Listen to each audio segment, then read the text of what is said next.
এখানে মোট আসামি ছিল 8 জন। এর মধ্যে মোট আসামি ছিল 8 জন।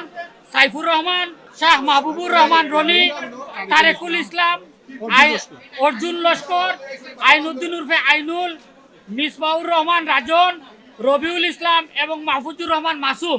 এই 8 জন ছিল মোট আসামি।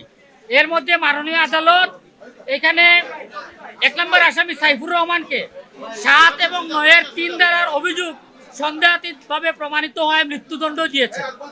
2 নম্বর আসামি রনি, তার বিরুদ্ধে 9-এর 3, 30 এবং 7-এর 1 ধারার অভিযোগ প্রমাণিত হয়েছে।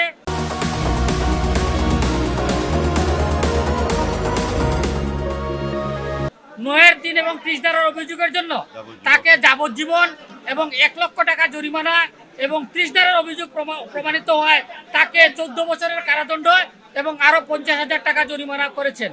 একইভাবে 3 নম্বর আসামি তারেকুল ইসলাম তাকেও 7-এর 9, 30, তারেক, অর্জুন, এই 3 জন, রনি, তারেক, অর্জুন, এই 3 জনের যাবজ্জীবন, 1 লক্ষ টাকা জরিমানা, অন্য আরেকটা ধারায় 14 বছরের সশ্রম কারাদণ্ড এবং 50,000 টাকা দেওয়া হয়েছে। আর বাকি 4 জন আসামি হচ্ছে রাজন, রবিউল, মাসুম এবং আইনুদ্দিন উর্ফে আইনুল। এই 4 জনকে মাননীয় আদালত খালাস দিয়েছে। এখানে মোট আসামি ছিল 8 জন। 8 জনের মধ্যে একজন আসামিকে লন্ডন বিজ্ঞ ট্রাইব্যুনাল মৃত্যুদণ্ড আদেশ দিয়েছেন।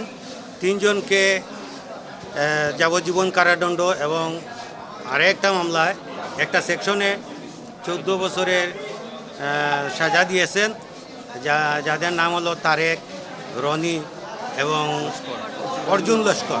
এই মুহূর্তে আমরা বিচার বিশ্লেষণ করে জাজমেন্ট পড়ব, পড়ে দেখার পরে যদি আমরা মনে করি যে তার আদেশের রায় এবং আদেশের এগেইনস্টে উচ্চ আদালতে যাওয়ার প্রয়োজন আছে, তাহলে আমরা উচ্চ আদালতে যাওয়ার চিন্তা ভাবনা করব।